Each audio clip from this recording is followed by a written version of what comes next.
Hello दोस्तों, आप सभी को मेरा नमस्कार। मैं विकास आपके अपने YouTube channel the GK Guru academy पर स्वागत करता हूं। आज की जो हमारी क्लास होगी वो दोस्तों ज्योग्राफी की क्लास होगी, जिसमें टॉपिक रहेगा भूकंप का। किसका टॉपिक रहेगा दोस्तों? भूकंप का। दोस्तों, भूकंप की जो क्लास रहेगी, सबसे पहले हमें ये पता होना चाहिए भूकंप क्या होता है। तो दोस्तों, भूगर्भ में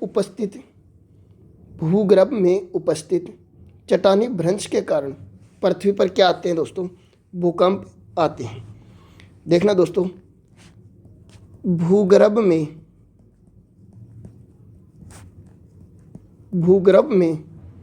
उपस्थित चट्टानी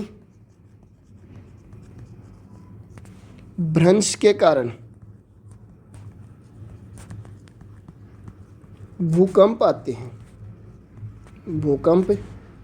हैं। दोस्तों, भूगर्भ के अंदर जो हमारी चट्टानें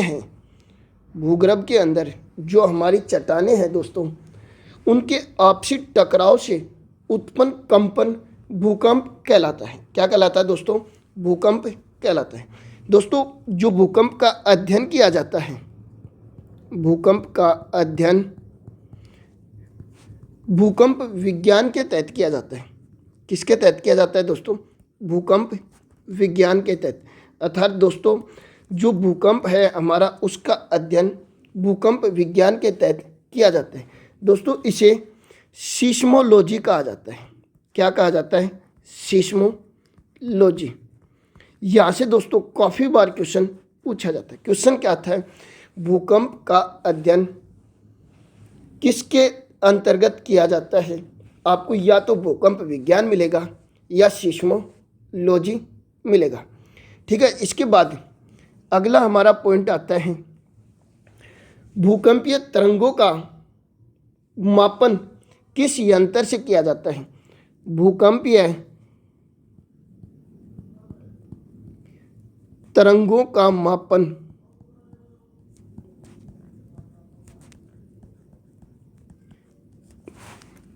किस यंत्र से किया जाता है? तो दोस्तों, यंत्र, भूकंपीय तरंगों को मापने का जो यंत्र होता है दोस्तों, वो यंत्र होता है भूकंप लेखी यंत्र। कौन सा होता है दोस्तों? भूकंप लेखी यंत्र। ठीक है दोस्तों। इस भूकंप लेखी यंत्र को दोस्तों सीस्मोग्राफ कहा जाता है। क्या कहा जाता है? सीस्मोग्राफ कहा जाता है। क्या कहा जाता है दोस्तों? सीस्मोग्राफ। इससे दोस्तों भूकंप की तरंगों का मापन किया जाता है। दोस्तों, इसी के साथ में भूकंप मापने का जो पैमाना है, कौन सा दोस्तों? भूकंप मापने के लिए, भूकंपीय तरंगों को मापने के लिए जो पैमाना प्रयोग किया जाता है दोस्तों, उस पैमानों को रिएक्टर स्केल कहते हैं। क्या कहते हैं? Richter scale. दोस्तों, रिएक्टर स्केल के माध्यम से भूकंपीय तरंगों को मापा जाता है। अर्थात भूकंपीय तरंगों को मापने के लिए जिस पैमाने का प्रयोग किया जाता है वो रिएक्टर स्केल कहलाता है। दोस्तों, इस रिएक्टर स्केल को चार्ल्स रिएक्टर ने बनाया। चार्ल्स रिएक्टर ने क्या किया दोस्तों? बनाया। अब दोस्तों, जो ये चार्ल्स रिएक्टर था, ये अमेरिका का भूगर्भ शास्त्री था या अमेरिका का निवासी था। दोस्तों, इसने 1935 में इसका निर्माण किया। 1935 में इसका क्या किया दोस्तों? निर्माण किया। ठीक है दोस्तों। इस पैमाने पर 0 से 9 तक इकाई है, अंक निर्धारित किया गया है। दोस्तों, प्रत्येक अगला अंक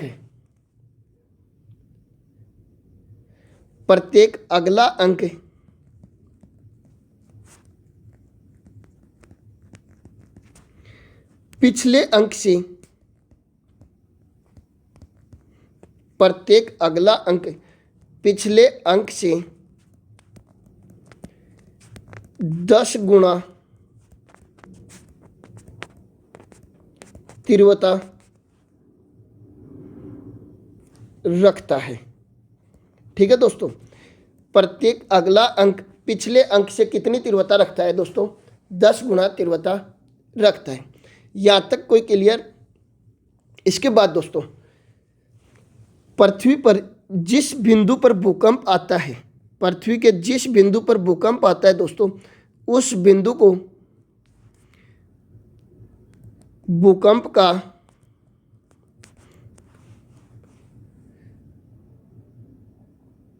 मूल बिंदु कहते हैं। क्या कहते हैं दोस्तों?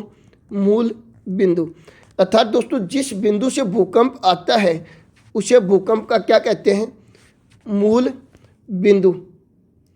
ठीक है दोस्तों, इसके बाद में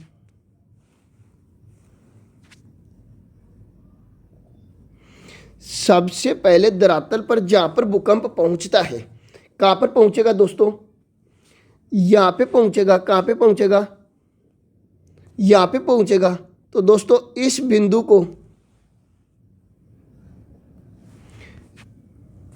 अधिकेंद्र कहा जाता है।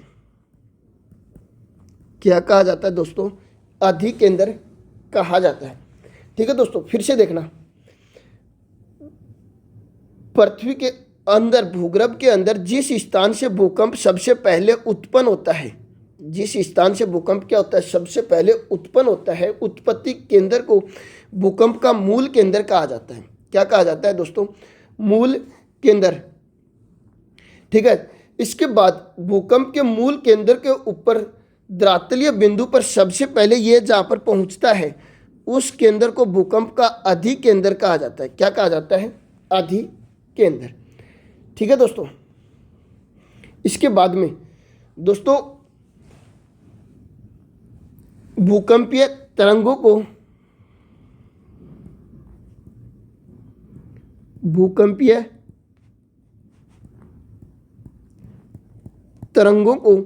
मुख्य रूप से 3 भागों में बांटा जाता है। कितने भागों में बांटा जाता है दोस्तों?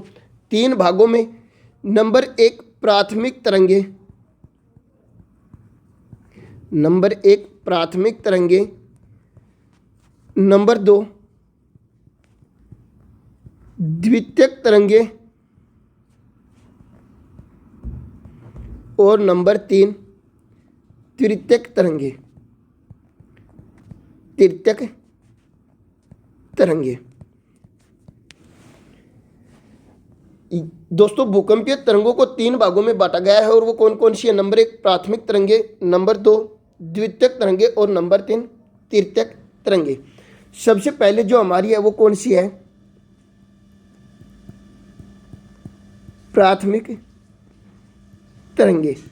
दोस्तों, जो प्राथमिक तरंगे हैं, इनकी क्या क्या विशेषताएं होती हैं, इनके बारे में हम अध्ययन करेंगे। दोस्तों, इन तरंगों को पी तरंगे कहा जाता है। क्या कहा जाता है दोस्तों? पी तरंगे कहा जाता है। प्राथमिक तरंगे इन्हें दोस्तों कहा जाता है। ठीक है दोस्तों, ये तरंगे धरातल पर सर्वप्रथम पहुंचती हैं। धरातल पर सर्वप्रथम पहुंचती हैं। अर्थात क्वेश्चन क्या आएगा दोस्तों? पृथ्वी के धरातल पर पहुंचने वाली भूकंप की सर्वप्रथम तरंगे कौन सी हैं? तो दोस्तों, प्राथमिक तरंगे हैं। दोस्तों, इनकी गति सबसे तेज गति की होती है। अर्थात इनकी गति सबसे तेज है। सबसे तेज गति वाली तरंगे, ठीक है दोस्तों, सबसे तेज गति वाली तरंगे, इनकी गति होती है दोस्तों 8 किलोमीटर प्रति सेकंड। इनकी गति कितनी होती है दोस्तों? 8 किलोमीटर प्रति सेकंड। ठीक है दोस्तों, ये तरंगे दोस्तों सबसे कम विनाशकारी होती हैं। सबसे कम विनाशकारी होती हैं। क्या होती हैं दोस्तों? ये सबसे कम विनाशकारी होती हैं। इनके अलावा दोस्तों ये सभी माध्यम से होकर गुजरती हैं। सभी माध्यम से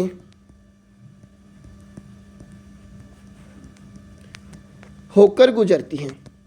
ठीक है दोस्तों, क्या होती है दोस्तों, सभी माध्यम से गुजरने वाली कौन सी तरंगे हैं भूकंप की, तो दोस्तों वो तरंगे कौन सी हमारी प्राथमिक तरंगे हैं। इनके बाद दोस्तों जो दूसरी तरंगे हमारी, उन्हें द्वितीयक तरंगे कहा जाता है। क्या कहा जाता है दोस्तों, द्वितीयक तरंगे। सबसे महत्वपूर्ण तरंगों का पार्ट है द्वितीयक तरंगे। दोस्तों इन तरंगों को पहला बिंदु तो एस तरंगे कहा जाता है, सेकेंडरी तरंगे कहा जाता है। भूकंप की किन तरंगों को एस तरंगे कहा जाता है, तो दोस्तों द्वितीयक तरंगों को एस तरंगे कहा जाता है। दोस्तों इन्हें अनुप्रस्थ तरंगे भी कहा जाता है, अनुप्रस्थ तरंगे भी कहा जाता है। ठीक है दोस्तों, इसके बाद इन तरंगों को भूकंप की गौण तरंगे भी कहा जाता है। गौण तरंगों के नाम से भी इन्हें जाना जाता है, गौण तरंगे भी कहा जाता है। ठीक है दोस्तों, इसके बाद नेक्स्ट दोस्तों ये तरंगे केवल ठोस माध्यम से गुजरती हैं। भूकंप की कौन सी तरंगे ठोस माध्यम से होकर गुजरती हैं, तो दोस्तों द्वितीयक तरंगे हैं जो ठोस माध्यम से गुजरती हैं। ठीक है दोस्तों, इन तरंगों की जो गति होती है दोस्तों, वो दोस्तों 5 से 6 किलोमीटर प्रति सेकंड की गति से दोस्तों ये चलती हैं।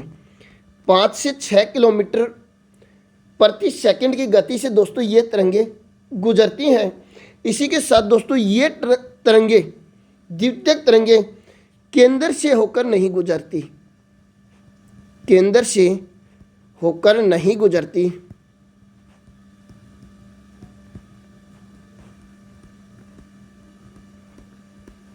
केंद्र से होकर दोस्तों ये तरंगे नहीं गुजरती। इसके बाद दोस्तों जो हमारी तीसरी तरंगे हैं, भूकंप की तीसरी तरंगे हैं, उन्हें तृतीयक तरंगे कहा जाता है।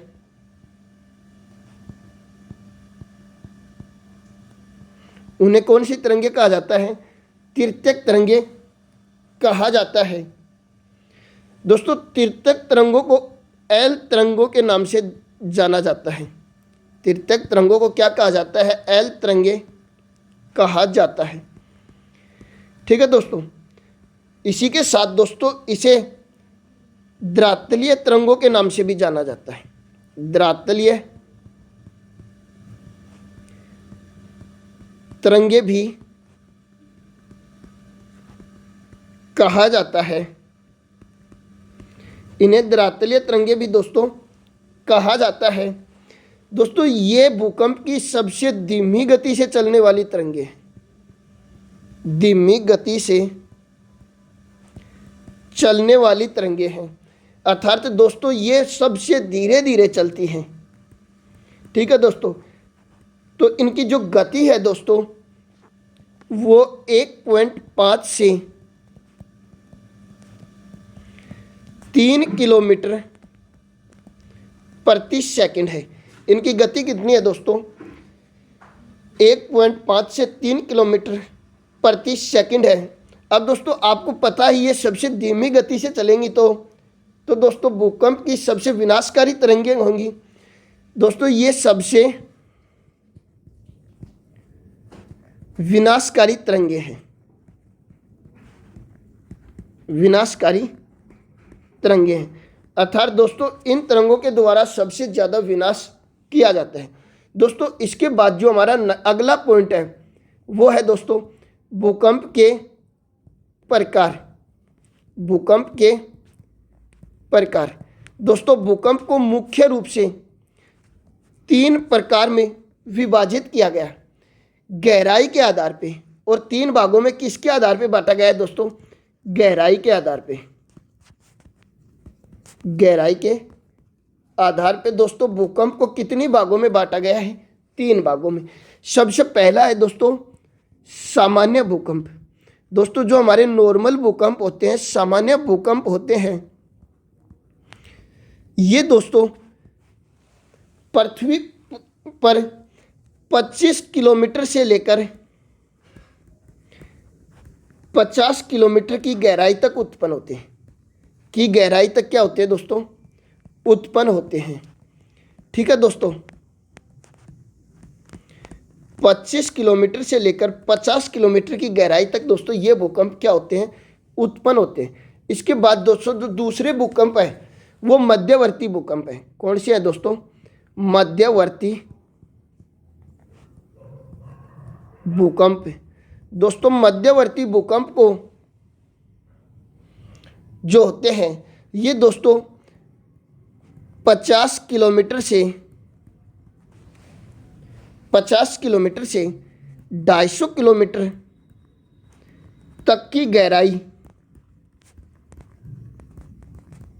से उत्पन्न होते हैं। से क्या होते हैं दोस्तों? उत्पन्न होते हैं। ठीक है दोस्तों, इसके बाद जो हमारे तीसरे प्रकार के भूकंप हैं उन्हें दोस्तों पातालीय भूकंप कहा जाता है। क्या कहा जाता है दोस्तों? पातालीय भूकंप। दोस्तों जो पातालीय भूकंप है ये 250 किलोमीटर की गहराई से 250 किलोमीटर से दोस्तों ये भूकंप 250 किलोमीटर से लेकर 700 किलोमीटर की गहराई तक है।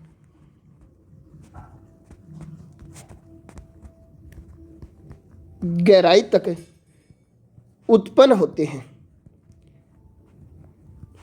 ठीक है दोस्तों, ये सबसे विनाशकारी भूकंप होते हैं। दोस्तों ये क्या होते हैं दोस्तों? सबसे विनाशकारी भूकंप होते हैं। दोस्तों इसके अलावा पृथ्वी पर सबसे अधिक भूकंप, पृथ्वी पर सबसे अधिक भूकंप या दोस्तों आपसे ये भी पूछा जाता है विश्व में सबसे अधिक भूकंप परिप्रशांत क्षेत्र में आते हैं। परिप्रशांत क्षेत्र में आते हैं दोस्तों। कहाँ पे आते हैं दोस्तों? परिप्रशांत क्षेत्र। अब ये परिप्रशांत क्षेत्र क्या होता है दोस्तों? ये होता है प्रशांत महासागर के चारों ओर का क्षेत्र। दोस्तों यहाँ पर कुल भूकंप के 67% भूकंप आते हैं। कुल भूकंप के कितने आते हैं दोस्तों? 67% भूकंप। नेक्स्ट है दोस्तों,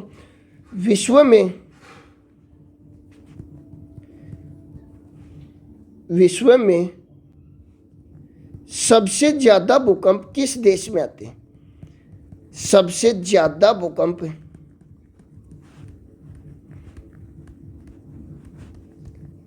किस देश में आते हैं? तो देश का नाम पूछा जाए तो जापान में आते हैं। किस देश में आते हैं दोस्तों? जापान में। जापान को दोस्तों भूकंपों का देश कहा जाता है। इसे क्या कहते हैं दोस्तों? भूकंपों का देश। इसे क्या कहते हैं दोस्तों? भूकंपों का देश। दोस्तों जापान में 2011 में सबसे तेज भूकंप आया था और दोस्तों उसकी जो तीव्रता थी वो दोस्तों 9.0 थी। कितनी थी दोस्तों? 9.0। इसी के साथ दोस्तों भारत में सबसे ज़्यादा भूकंप, भारत में सबसे ज़्यादा भूकंप प्रायद्वीपीय भारत में आते हैं। कहाँ पे आते हैं दोस्तों? प्रायद्वीपीय भारत में आते हैं। कहाँ पे आते हैं दोस्तों? प्रायद्वीपीय भारत में सबसे ज़्यादा भूकंप आते हैं। दोस्तों किस राज्य में आते हैं? अगर आपसे राज्य पूछा जाए तो दोस्तों गुजरात में आते हैं। कहाँ पे आते हैं दोस्तों? गुजरात में सबसे ज़्यादा भूकंप आते हैं और सबसे तेज भूकंप आया वो गुजरात के भुज में आया। कहाँ पे आया दोस्तों? भुज में। कब आया दोस्तों? 26 जनवरी 2001 को। और इसकी जो तीव्रता थी 6.5 थी। कितनी थी दोस्तों? 6.5। दोस्तों ये हमारी भूकंप की क्लास थी जो मैंने आपको करवाई। वीडियो पसंद आए तो वीडियो को ज़्यादा से ज़्यादा लाइक करना, चैनल पर नए हो तो चैनल को सब्सक्राइब करना, साथ में बेल आइकन दबाना ताकि अगली वीडियो का नोटिफिकेशन आपको प्राप्त होता रहे। कमेंट जरूर करना। जय हिंद, जय भारत।